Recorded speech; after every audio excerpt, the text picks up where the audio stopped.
Veterinary friends, welcome to Dr. Vet channel. I am Dr. P.R. Patel, Professor Head Veterinary Medicine. Today we will see a very important disease of bone on osteodystrophy, and that is fibrous osteodystrophy. In part 1, we will see synonym, introduction about disease, etiology, and mechanism of development of fibrous osteodystrophy.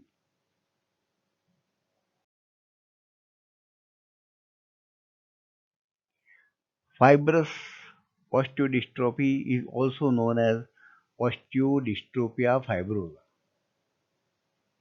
It is uttered by various synonyms as a renal ricket, you know already ricket, that is defective mineralization, and renal means a kidney. When there is kidney disease, there is retention of phosphorus. This phosphorus make a insoluble compound with the calcium. The result is hypocalcemia. So here the cause is kidney disease. So it is a renal ricket. And hypocalcemia leads to fibrous osteodystrophy. Another synonym, big head disease. Here the head become big. It's common observed in horse. Here there is fibrous enlargement of the head bones and head is enlarged. Head become big. So it is given as big head disease. Another name, rubber jaw. It is observed in older dogs. In older dogs, there are more chances of kidney disease. And you know that when there is kidney disease, there is low excretion of phosphorus, there is retention of phosphorus, and it causes hypocalcemia and the disease. Here the rubber jaw, because instead of bony, hard jaw bones become a rubber like. That is because of development of fibrous tissue in the bone. And jaw can be twisted very gently, just like a rubber. This occurs in the advanced cases in older dogs because of kidney disease. It is also called as Miller's disease. It is commonly observed in horses. Miller's disease means millers used to mill the wheat. They make a flour of the wheat. And when excess bran is there very cheaply available to the miller is the bran. And they fed this bran to the horse. Bran is a byproduct of milling wheat. This bran contain high phosphorus. When animal fed with high phosphorus, it forms insoluble complex with calcium, hypocalcemia, and there is fibrous osteodystrophy. So it is called as Miller's disease. It is observed more in millers who are keeping horses. So name is given Miller's disease. Similarly, the brand disease is same as that of Miller disease, observed in horse. When horse is fed excessive bran, the bran contains phosphorus. So again, excess phosphorus causes hypocalcemia, the letdown of the fibrous tissue, fibrous osteodystrophy. So in different tract and different places there are different names. Ultimate is disease fibrous osteodystrophy, that is because of the hypocalcemia.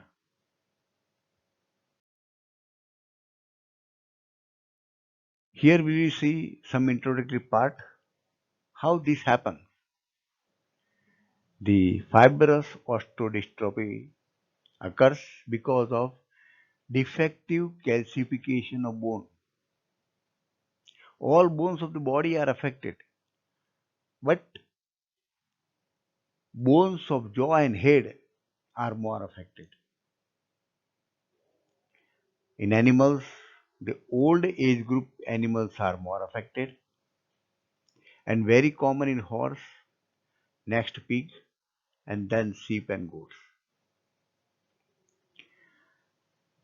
The horse is affected because the diet of the horse contains too much grain and too little forage. And this you know that more grain, there is more phosphorus. And so there is hypocalcemia because two things. The diet is less in calcium and this phosphorus also causes hypocalcemia. Two mechanisms are working here. Another thing important is parathyroid hormone. You know that function of parathyroid hormone? It regulates the calcium level in the blood. If there is more parathyroid hormone released over a long period of time, the minerals are resolved from the skeleton and it is replaced by immature fibrous connective tissue, and that is fibrous osteodystrophy or osteodystrophy fibrosa because of laid down of the fibrous connective tissue. It affects the entire skeleton, all bones of the body, but more effect on skull bones. And when the skull bones are more affected, it is named as big head disease because there is enlargement of these bones.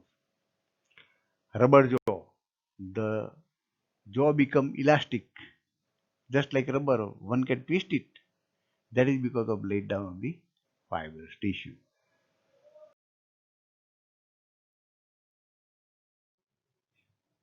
For the occurrence of osteodystrophy fibrosa, many causes are working, but only important causes we are dealing here. One is the nutritional causes, universal, deficiency of calcium, phosphorus, and vitamin D in animals.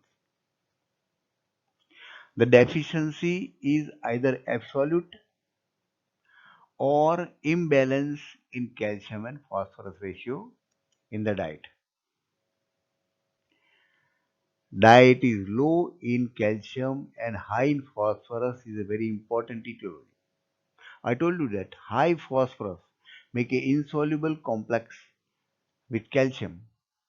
So calcium will not be in ionized form. There is hypocalcemia. And due to hypocalcemia, there is fibrous osteodystrophy. Especially when the animals are fed with low calcium and high phosphorus diets, that is bran, cereals, and hays. Sometimes multivitamin and mineral deficiency also causes fibrous osteodystrophy. It is observed in cattle. Few cases are observed by inherited and congenital causes. The disease is more observed in old animals because in old animal there are more chances of disease of kidney, and when there is disease of kidney there is retention of phosphorus and that leads to hypocalcemia.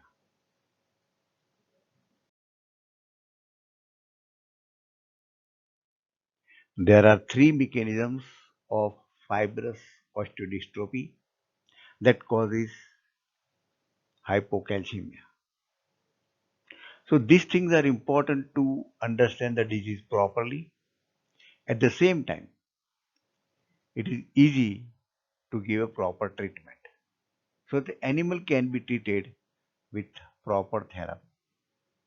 There are three mechanisms. Primary hyperparathyroidism. There is hyperparathyroidism, but primary means the cause or the lesion is in parathyroid gland.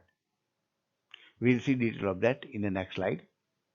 Another is secondary hyperparathyroidism. Secondary word because the disease is in other parts of the body, not in parathyroid gland, but other parts of the body. So it is secondary.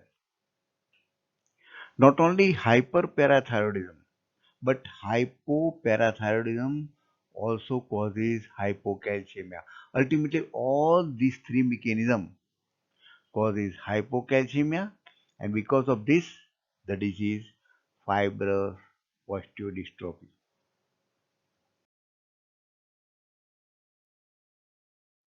Here we will see the first mechanism, primary hyperparathyroidism. What is that and how it works? Hyperparathyroidism is a disease characterized by excessive secretion of parathyroid hormone. Here the word primary means it is caused by the disease lesion within the parathyroid gland, and most common is tumor of the parathyroid gland. Due to this, the parathyroid gland become overactive, and so there is overproduction of parathyroid hormone. You know that parathyroid hormone increase the level of calcium. Parathyroid hormone act on renal tubule cells. There is more excretion of phosphorus and retention of calcium. And so there is withdrawal of minerals from the bones. There is osteocytic and osteoclastic resorption of the bone. Then these tissue are replaced by fibrous tissue, and the disease developed is osteodystrophia fibrosa.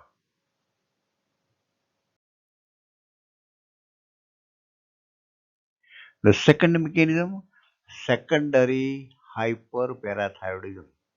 The word secondary means the parathyroid gland is normal, but parathyroid gland is affected because of the disease in other parts of the body. So it is secondary. Disease is outside the parathyroid gland, and that causes parathyroid gland to become enlarged and hyperactive. And the most common cause are kidney failure and vitamin D deficiency. These two are important causes, kidney failure and vitamin D deficiency. Long term kidney disease or kidney failure decrease there is rate of glomerular filtrate. So there is retention of the phosphate, decrease excretion, and this retention of phosphorus causes hypocalcemia and the disease develops.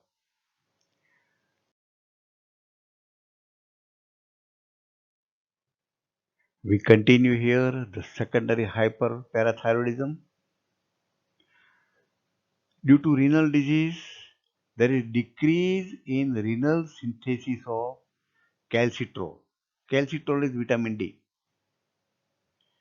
Calcitrol act on kidney and intestine to maintain normal blood calcium level and form a insoluble calcium phosphate in the body. There is hyperphosphatemia and reduction in serum ionized calcium.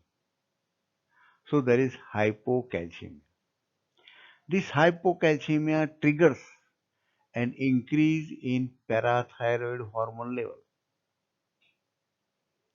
and there is withdrawal of minerals from the bone. There is replacement by fibrous tissue, and disease is fibrous osteodystrophy.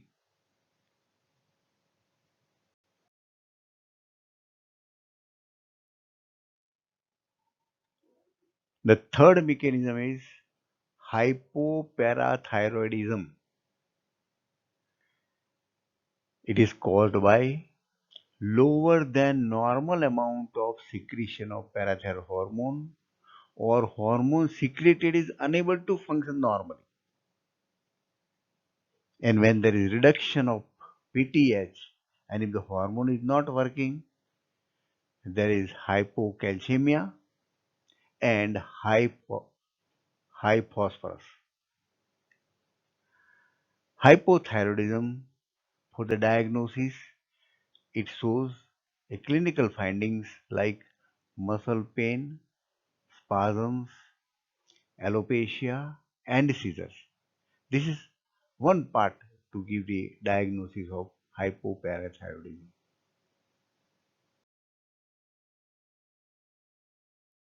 Friends, I have narrated the causes and mechanism in a very short way. Otherwise, it is very long. Please share this information to veterinarians and veterinary students. Requested to help to subscribe this channel so that channel can survive and grow. Thank you very much for observing this video. Thanks.